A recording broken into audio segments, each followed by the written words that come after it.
So you're going to get both, but you're going to start with a dynamic woman, Janice Bryant Howroyd, who runs over a $1 billion business.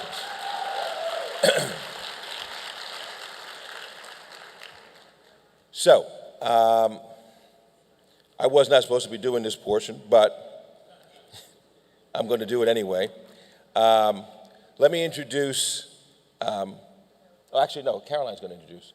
I'm going to let Caroline. So let me introduce Caroline Clark. Caroline Clark is our Chief Brand Officer of the Women of Power. Let's welcome Caroline Clark, please.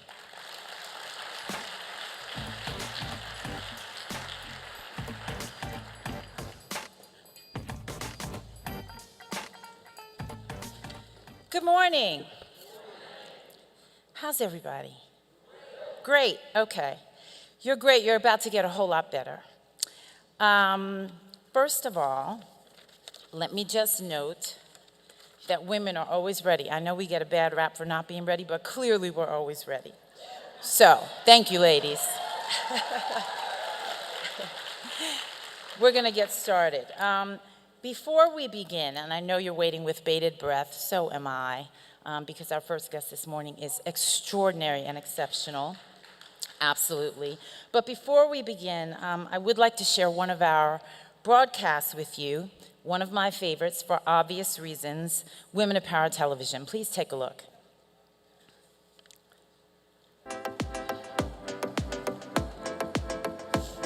Dynamic, inspiring, a view from the top. I stand on the shoulders of so many, beautiful women of color who have made beautiful, extraordinary work before me. I want to be excellent in everything that I do.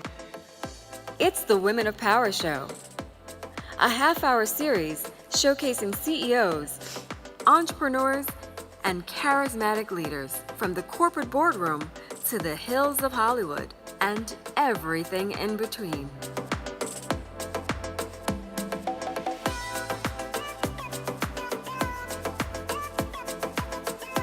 This weekly half-hour nationally syndicated television show will uplift, motivate, and celebrate women of color. Powerful women have been around for centuries. Powerful Black women have been around for centuries. Each week, we'll step inside the Power Suite, explore lifestyle and travel, and discover new and better ways to manage health and wellness. Walk, attitude, and go back. Along with celebrity interviews and segments on managing finance and careers. This show gives you a 360-degree look into the success secrets and strategies for today's women of power.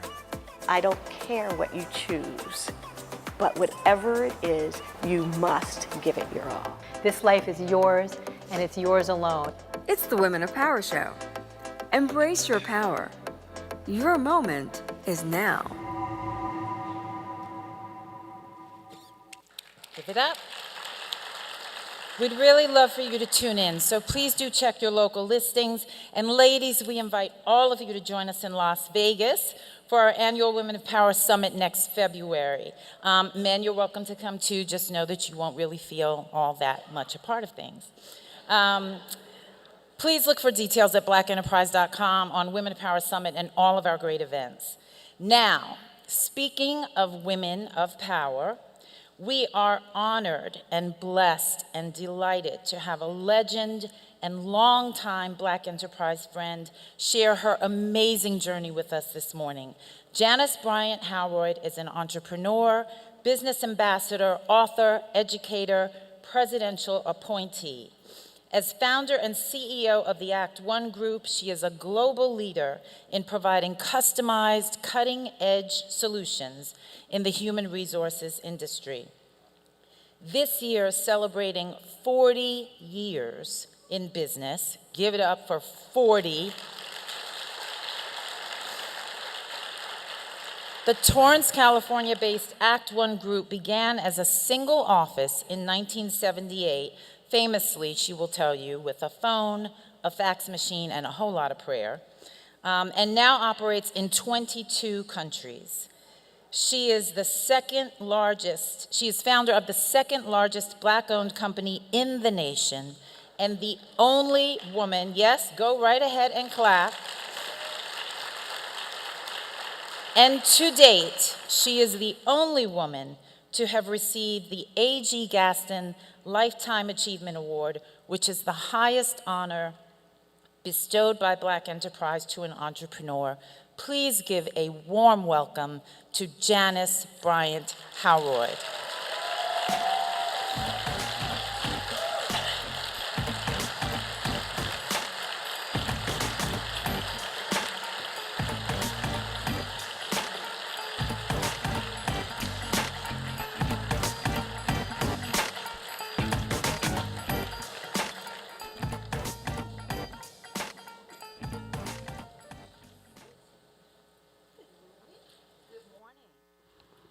Can you hear us? Hello? Yes? No? Yes? Sound? Can we get a techie? Can you hear me now? Yes. No? Okay, I'm gonna start screaming in a minute. I can do that too. Good Well, morning. I'm one of 11, so I learned to scream early. I know that's very true. So, in bringing you out, what I did not say this morning, I'm sure you all know, and it placed you in the history books. I didn't mention that Act One Group is a multi-billion-dollar company. Now, I didn't mention that, not just because everybody already knows, but because you don't view that detail, grateful as you are for it, as the defining center of your story. You're right, Caroline. It's not the defining center of my story.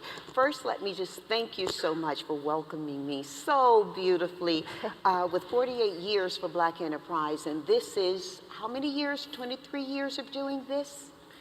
A lot. This is incredible. I think that's wonderful. I think that's Entrepreneur history Summit. making as well. Thank you. And you know, it's appropriate as one of 11 children from Tarboro, North Carolina. I'm so happy to be in my home state. It's just incredible to me that I'm sitting on a stage talking with you at a Black Enterprise Summit, because Black Enterprise taught me so much when I was building my business. And I also need to say that Black Enterprise has supported so many businesses by advancing their stories, their successes, their needs, whether it be economic or political, on a much broader stage than individually businesses could have done. So this is such a wonderful homecoming. Thank you. Thank you. We always love having you.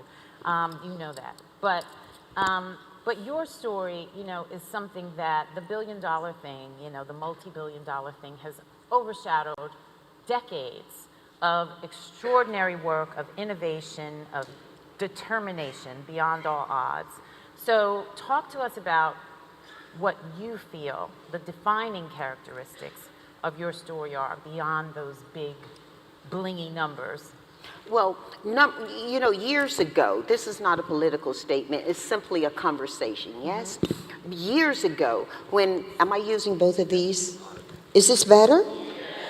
Okay. Thank you. Thank you. Caroline, years ago, I visited the White House when Bill Clinton was in office, and several of us were in a room talking with him. And one of the questions that came from the 4 or 5 of us there was around the enormity of the government and the numbers, the complexity of numbers. And he said something that stuck with me. He said, you know, when I got here, those numbers were really amazing to me as well. He said, but I learned something. I just take the zeros off, and I'm doing math from 1 to 9, and then I put them back on. And he said the important thing is that you make sure that those numbers are in the positive. Don't get caught up in the string of them. Make sure they're in the positive. So the thing for me that gets missed, I think, about my story, the Act One Group, and the many wonderful people who are part of my organization, is that we've managed to build a business over these years since 1978 that is a positive business, positive in how we approach our marketplace, and we've done it in a profitable manner. Businesses can tell all types of numbers, but we've been able to do it in a profitable manner. And that profit is not just inside the company, it's how we profit the communities. We're at core in the business of employment. We keep great people working. Now, you know I'm in a highly competitive landscape, and doing business in 22 countries across the world, I'm competing with some of the largest publicly held companies there are. The thing that's so exciting for me, and you mentioned innovation, is that our teams are working in ways that deliver technology solutions. We deliver process solutions, but most importantly, we're delivering incomes and jobs and careers to people across the globe. Now, I want you to think about what I'm saying. I grew up as one of 11 kids, same mom, same dad, in a small southern town a whole lot of years ago. Don't let the stilettos fool you, okay? And I'm leading an organization that designs workforce solutions, delivers jobs and careers in 22 countries. That's my story. Talk about the numbers all you want, but make sure we discuss the profit, not just of the business from a dollar sense, but from a sense of what it means to the economics for many families. That's what I'm proudest about. Yeah. You raised the issue of technology. Yes. And certainly that has been a real game changer in your industry in the last several years. The advancement of the technology business, the need to fill those jobs, which are plentiful, and when it comes to finding us, they say it's very difficult. Can you talk about, because Act One really stepped out early with technology, also in how you deliver your services and embracing how technology could help you do what you do. So can you talk about some of those things and what you foresaw and how you responded, both getting out in front of things and following? So when we're talking about technology in business, let's make sure that we're talking from a level platform. Thought I was going to say level playing field, didn't you? Actually, technology in many ways did tend to ease the playing field for me, though. But here's the important platform about technology. Every business is in the technology business. You're not doing business today unless you're in the technology. Years ago, I visited South Africa, and I was doing a keynote there at a business event. And I noticed many of the business owners who came up to me were conducting their whole business from their cell phones. This was prior to that becoming the thing here in the U.S. And I thought about that. And I said, you can approach it from this perspective. They are without a lot, and so they're making with what they have. Or you can say they're really advancing their story. In many ways, my business is similar to those business owners who I met in South Africa, because I learned that I really need to be in front of where the need is in terms of how I'm designing technologies that allow me to compete in a marketplace that may not offer fair opportunity. Then I have to change that for myself, and technology leveled that playing field for me to a great degree. It enabled me to algorithmically make better decisions in my business, quicker, faster, smarter, and deliberately directed toward the outcomes I wanted, which for me, one of our brands in the Act One group is Apple One. Apple One is our staffing brand. And must be some Apple One people in the room. When I look at what they do every day putting people to work, it amazes me. We do that so much more effectively with technology we designed ourselves. I have over 200 people who do nothing but design technology for my organizations. And we're able to advance people's stories in front of employers. We're able to advance companies' processes in how they are not only recruiting talent, but maintaining and growing that talent. And then when you look at, most people think, well, the technology development and employment in Act One group has been done around Agile One, which is our TTPP, right? Talent, technology, process, right? And procurement. That's true. But our staffing company utilizes it in such a dynamic way. So I have to sit here and tell you that's been really important to me. The other thing about what's important to me when we're talking technology is that that's just the T in the bigger picture. Now, many of your audience are familiar with STEAM, science, technology, engineering, arts, and math. My company, by virtue of our huge exposure, allows me to ensure that we're working in a dynamic way to deliver. So this is the second thing about technology. It allows us to deliver dynamically to the applicant population, the worker population, and the pre-worker population. We work with so many universities and colleges. We have internship programs that are dynamic where people are earning above minimum wage and are working in organizations who are hungry to hire them. And we're all aware of what unemployment is, but many of us are not aware of what it means, especially to certain communities. The third thing about technology, and I'm really getting into this because it's very important for people to understand the A, B, and the C of it, is artificial intelligence. So let's talk about how that plays into what I'm doing. I've mentioned to you that I'm in the business of employment, right? I've mentioned to you that technology platforms, how employment is occurring and how businesses are driving their total solutions.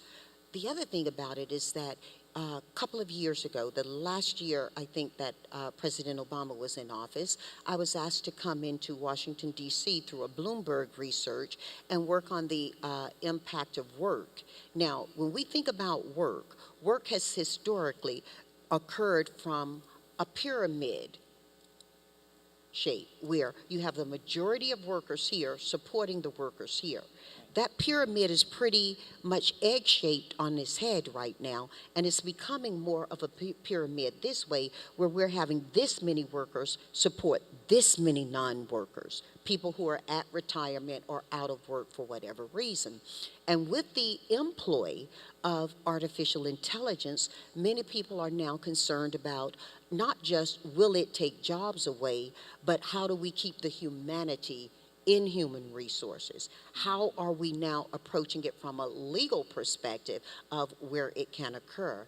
And I have to tell you that I'm discovering and working myself in a way that ensures that we are allowing artificial intelligence to complement and supplement human effort, but not to replace it. So technology has so much implication in everything we're doing. We must have complete conversations about it, and we must understand the advantage it offers, and then work in a regulatory way to ensure that it is actually delivering the goal that we all intend for it to as a multi-nation complex, not simply just here in the U.S. Yeah. How does that help you? Yeah.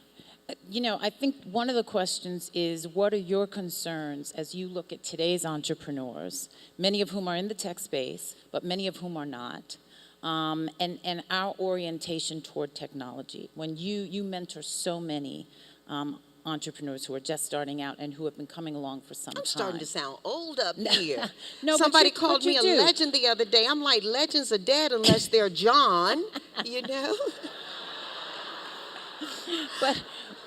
But you stand as a beacon, and you do mentor a lot of people, and there are issues around our orientation culturally, right, toward technology, embracing technology, using technology for businesses that are starting out today. So if you were starting Act One today, you started Act One with $900 angel investment. The angel was your mother.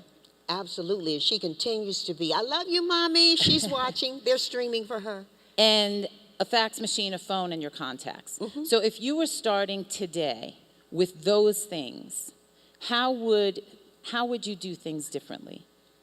How would you approach things differently? And the markers that really made a difference for you along the way, would those same markers be there, or would you be envisioning it an entirely different way? Because you've always been very honest about the fact you didn't have a huge background in business. Right. You had a whole lot of prayer and a whole lot of faith. Mm-hmm. And you had contacts, so you have relationships. That's key. That's I never built changed. Relationships. They didn't just come flowing in. So talk about that. If you were starting today, what would you need to do differently? What would you do exactly the same because it paid off so extraordinarily well? The most dynamic thing that I would do differently today, starting a business in today's environment, would be to forgive myself for being a smart black woman sooner.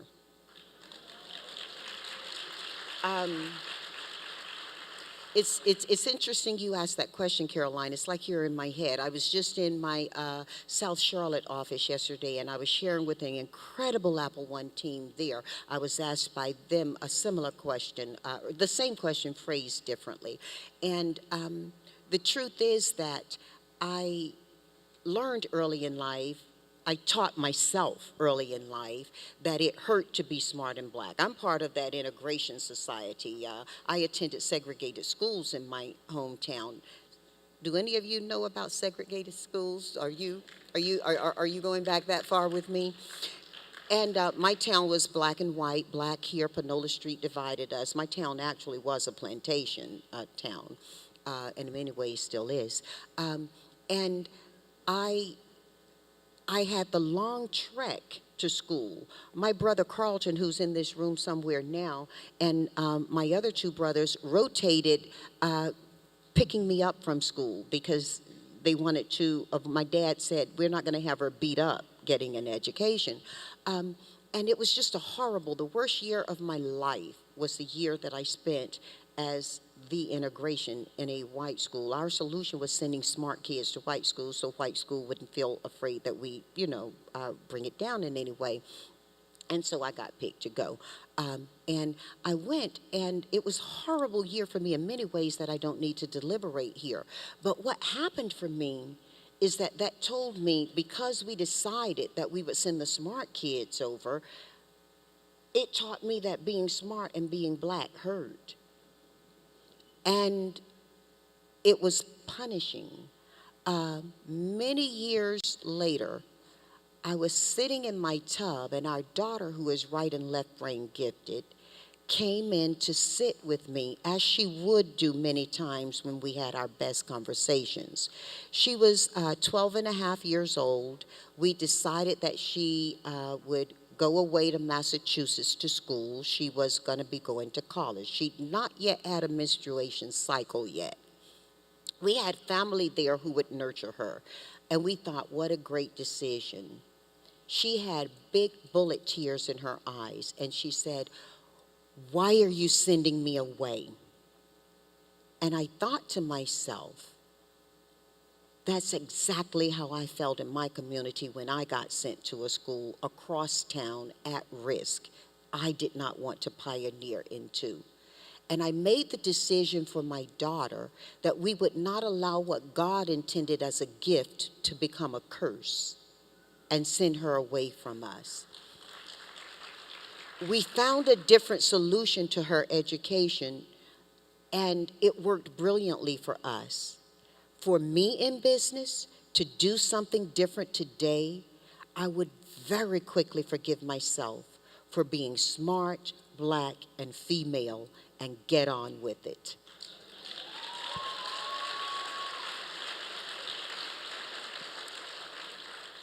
When you think about the big markers, right, it's a long way from $900 total $1,500 startup capital in 1978 to 2018, and where you are and where your business is. You mentioned family. You've always worked with your family. You feel very strongly about that.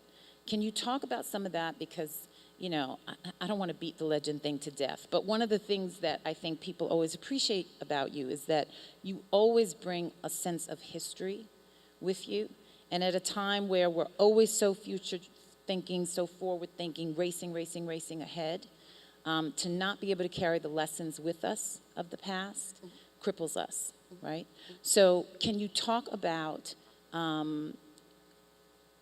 why you choose to work with family? You now have children working in the business. Yes. And why you think that's important, particularly for us. Well, I think it's important for everyone. One of the ways that is particularly important for me as a part of that equation of us is that it not only keeps me level, because anybody who knows my family knows that we're all type A's. Well, all of them except me, okay? And I've got a brother and a sister right here with me right now. But I need to say this. Because of the way we hire in our organization, we have many family members. I've also got a family member named Shane Riley, who's family member by adoption, who's here. When I say adoption, he adopted himself into the family of what we're doing. So I think what we're talking about is setting a culture to how we work. And my family culture has always been one of support. Mommyisms from Aretha Bryant that earliest in my childhood, I remember, education is freedom. The result is the truth.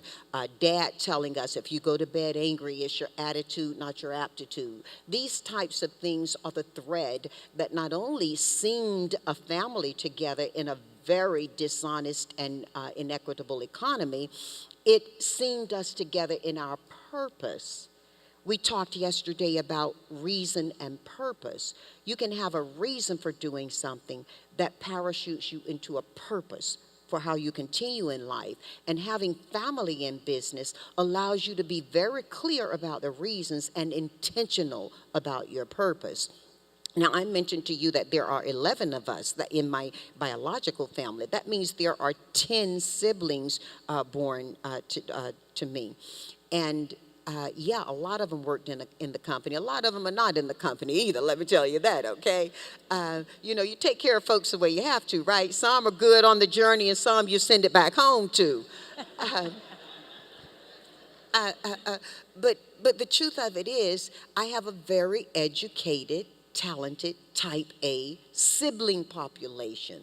And when we are not in an office or not in front of a client, you're not going to sit in that room and easily determine who the CEO is. These folks are coming at it and coming with it. And that keeps me very excited. And now we've got second and third generation people working in our organization. That is such a blessing to me that we have these people who are bringing so much.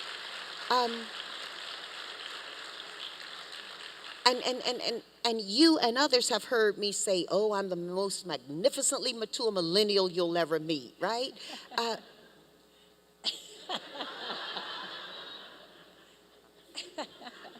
Come right, y'all, come right. And so much of that is about how I approach life, but you know, I have to say the majority of it is how life is approaching me. Working with these millennials and next gens opens my mind and my heart. You yourself just said very few minutes ago that when I started my business all that long way ago with a fax machine, and I thought I was Judy Jetson with a fax machine. Okay, y'all old too, you know who Judy Jetson is. Right, and her son Elroy.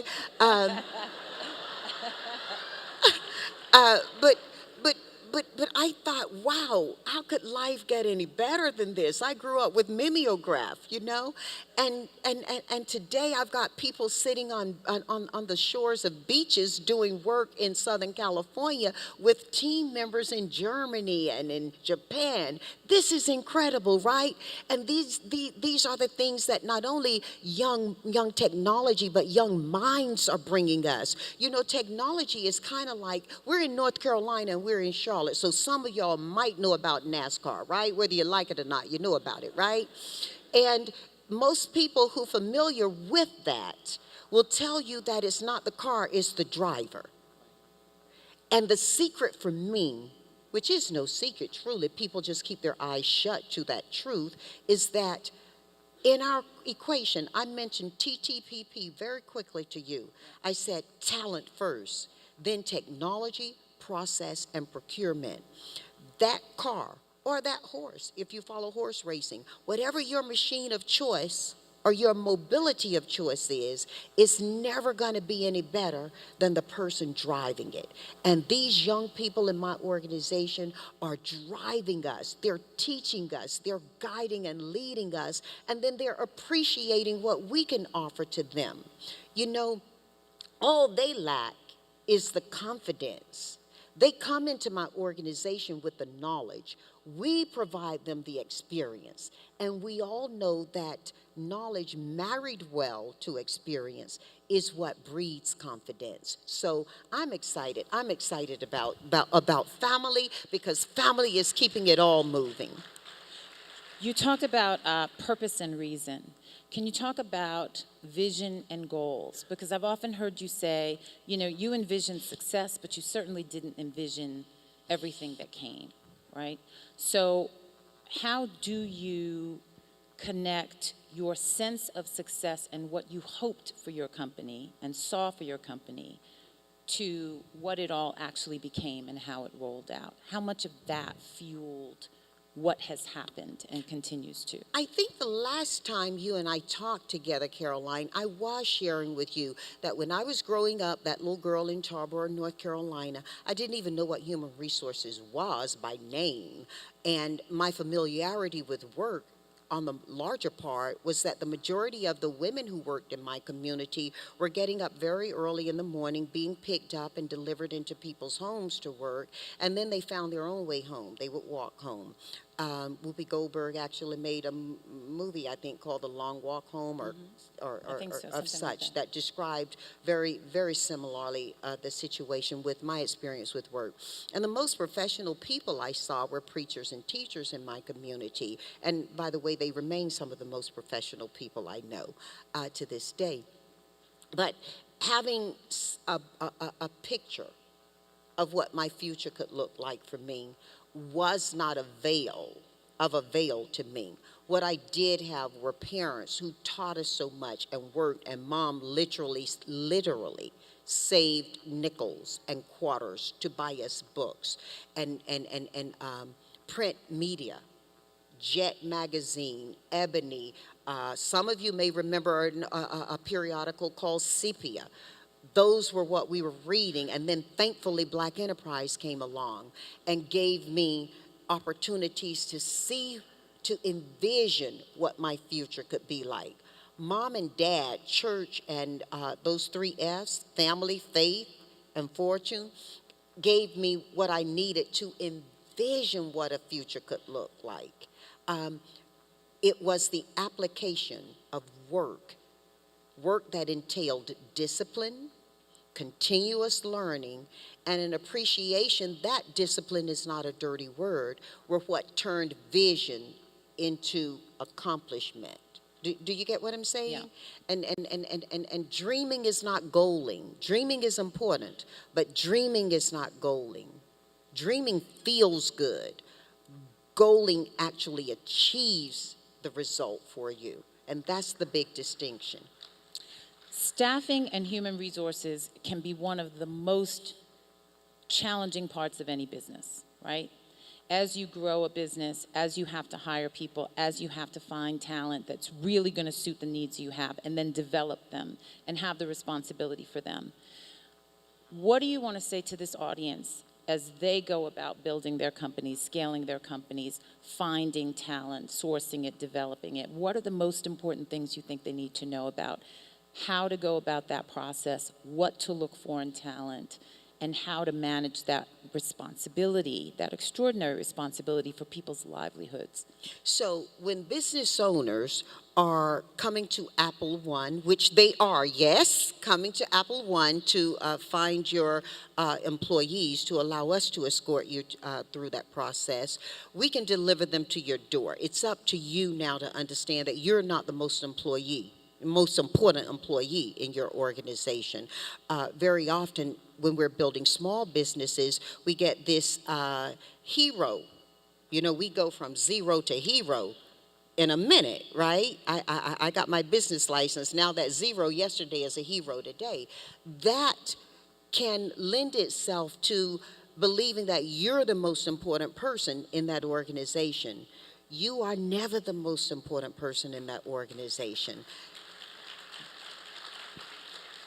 And I'll share with you some mommyisms that have stead me well, that I think will stead your audience well. One of the things I remember mom saying to me you talked about getting the A.G. Gatson Award, right? Gatson Award.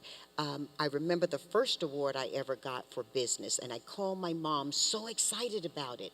And Mom said, you know, I want you to understand the award is not the reward.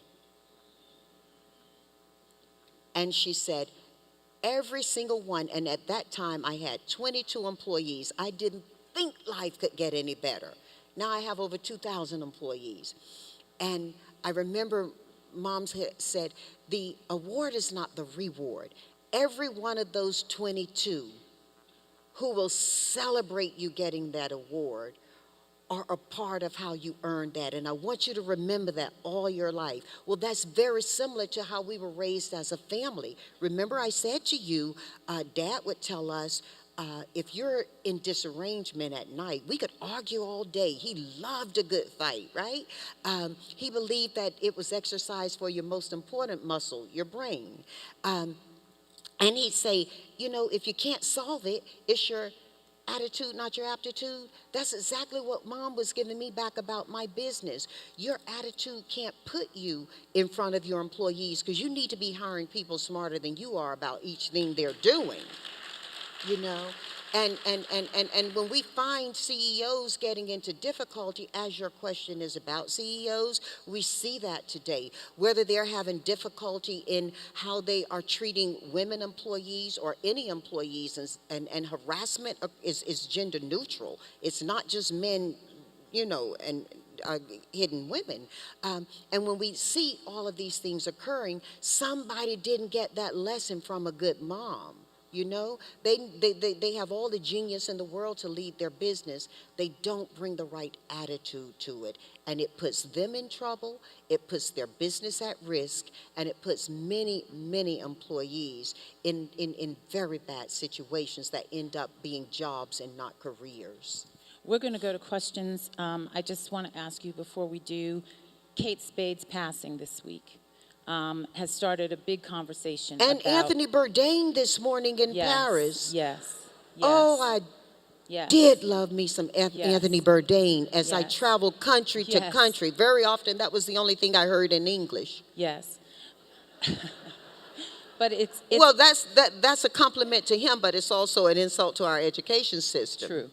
But it's opened up a conversation about success and how it looks and seems versus how it really feels and what's really happening. Mm-hmm.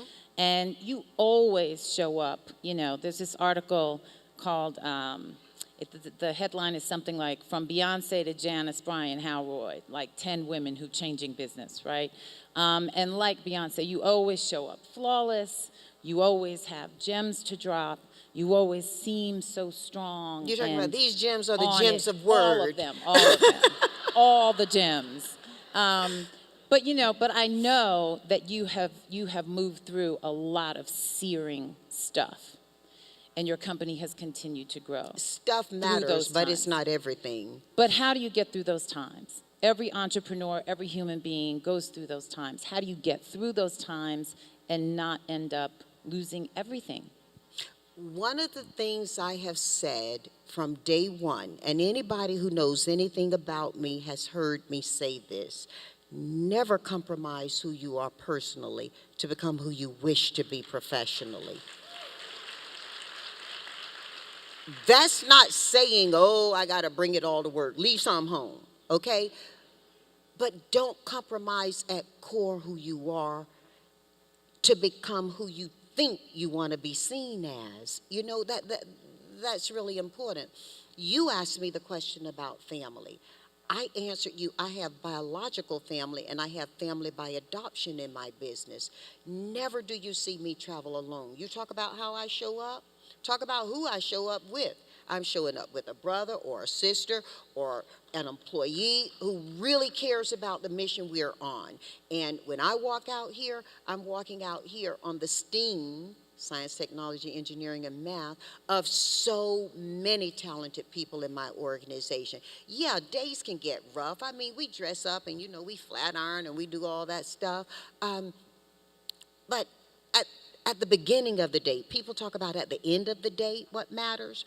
That kind of suggests when you hear somebody say, well, at the end of the day, to me I'm not hating, but that kind of suggests to me that you're saying that the outcome justifies the means, right? The end justifies the means. I was taught differently, and so I live different. It's what happens at the beginning of my day. At the beginning of the day is what matters. At the beginning of the day for me is silence and gratitude, living gratitude. I mean, my brother will tell you many times with tears literally in our eyes, we've left presentations with very large clients on very big opportunities, and we're saying, thank you, Lord, for that difficult time. Thank you, Lord, for that fool in the back who asked that stupid question. Thank you, Lord, for you. Y'all done it too. You have, right? If you haven't, try, okay? But living in gratitude. I have a sister here named Linda Motlin, and Linda Bryant Motlin, and many times I've left my home early in the morning, and we talked about stuff, and I got stuff, okay? Things that I really love. And I called my sister one morning about 3:30, headed to LAX, in complaint. I was complaining. I said, now please don't take this out of context. It's a whole story, and I'll get through it.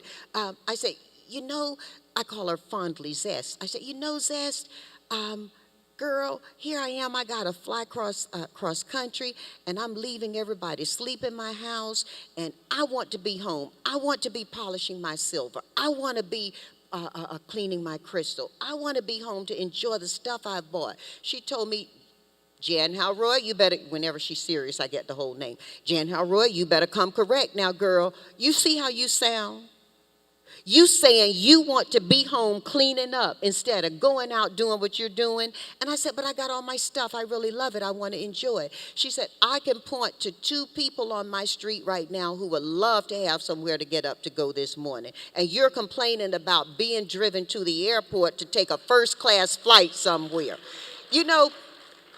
Those kind of people keep you in check. By the way, she also gives me a lot of advice on the reality and the practicality of business. But the bigger sense is that she gives me that constancy, that ability to not give back, but don't leave it. You get what I'm saying? Don't leave who you are. Depression is real.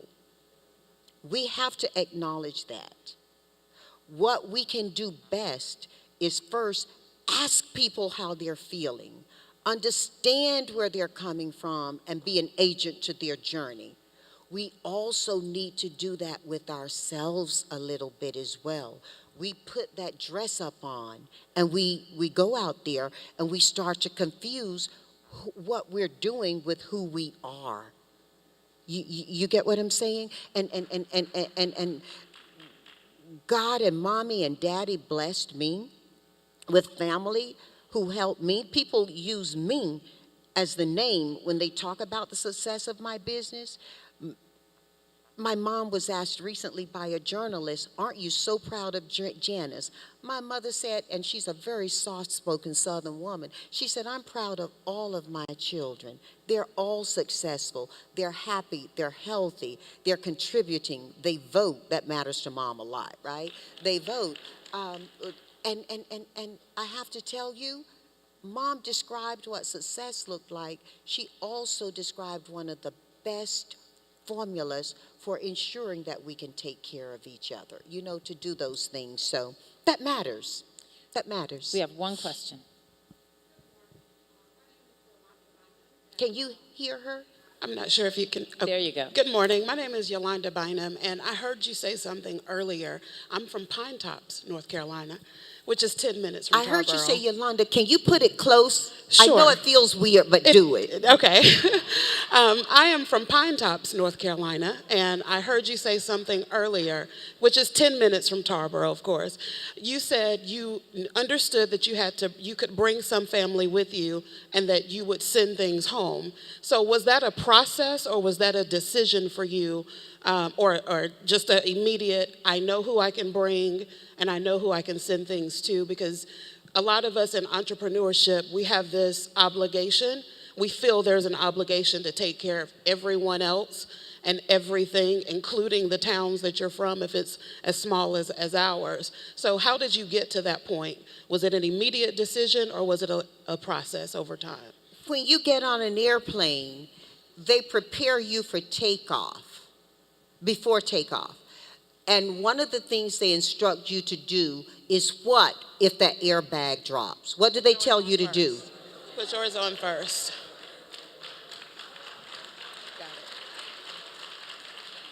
You're the pilot of your organization. Unless you're taking care of yourself, you put every passenger on your trip at risk. Take care of yourself, okay? Thank you. Yeah, you've got to do that. That's a pragmatic decision. Thank you. We have one more question. Hi, my name is Montina Portis. And Oh, you know how to hold it. Go on, girl. Yes, ma'am. So my question to you is 39% of small businesses are held by women, but we only make up about 4% of the revenues. Can you please give some women advice on how we can scale our businesses, employ more people, and make more money? Thank you. Thank you for that question. It's very important. I'm going to tell you two really important things. Get to your table so you can write it down, or use your cell phone, you know, if you happen to be a millennial.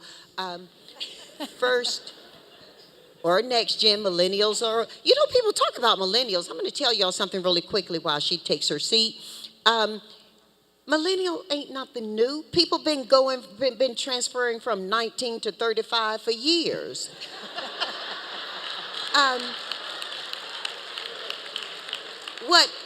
What, amen? Well, you know, and since I'm not getting older than 35, I'm a millennial. Here's the answer to your question. First thing is, understand that you should not just let your clients select you. You should select your clients, okay?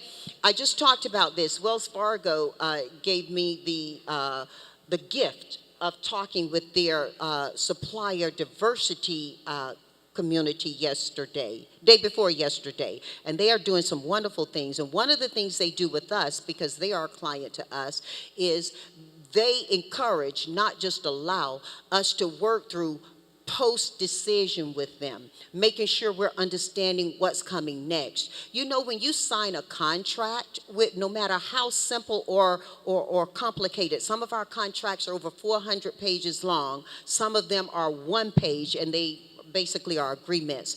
Everything within the four corners of that contract are what govern your legal opportunity in it. So that's the second thing I want you to know. Make sure you understand what's within the four walls of that contract, because when things are going great and you make decisions to support a client that are not within the constraint of that contract, consider it a gift, because if you ever get into trouble with it, it's what's inside those four walls that will govern you. I've seen many businesses perform well, but not understand the legal side of what they're doing and get in trouble far often than I have seen them not understand the math, the checks and balances, the balance sheet of their business. People like to say, oh, well, they get in trouble because they don't understand the bookkeeping of it. You don't have idiots building businesses today, and you have devices that can do the bookkeeping for you if you do. If you're running on talent versus intelligence, and they can be different things. But one thing I want you to do is make sure that you understand it's important for you to honor what's inside of that contract. And when you step beyond that, that's on you, that's not on the client. And that you select the client, don't just let the client select you. You don't need to do business with everybody. Understand when you're ready to make that growth. There are companies we go through procurement processes with. We know we don't want to win the business. We actually have one right now, very large, well-known brand name, Fortune 10 company, who I got an email yesterday from my teams, and they gave me about 21 reasons. I read it at dinner last night to my brother and my sister about why this would be a bad contract. Yet they were still so attracted because of the brand name. Oh, it'll be great for us to do this. I'm like, great for who? I'm not I'm not trying to build business to go out of business. The stipulations in the contract were not appreciative of how I do business. And so many of us think, okay, you know, I'm on my come up and I'm going to do this and I can make this work. If it doesn't work on paper, it's not going to work in reality. Don't do it. We could talk all day, except we can't talk all day. So please give Janice Bryant Howroyd a warm, warm thank you. Hey, look, y'all stay blessed, okay? Stay blessed. You coming in the back? Ladies and gentlemen, one more time, can we give a big round of applause to Miss Janice Bryant Howroyd?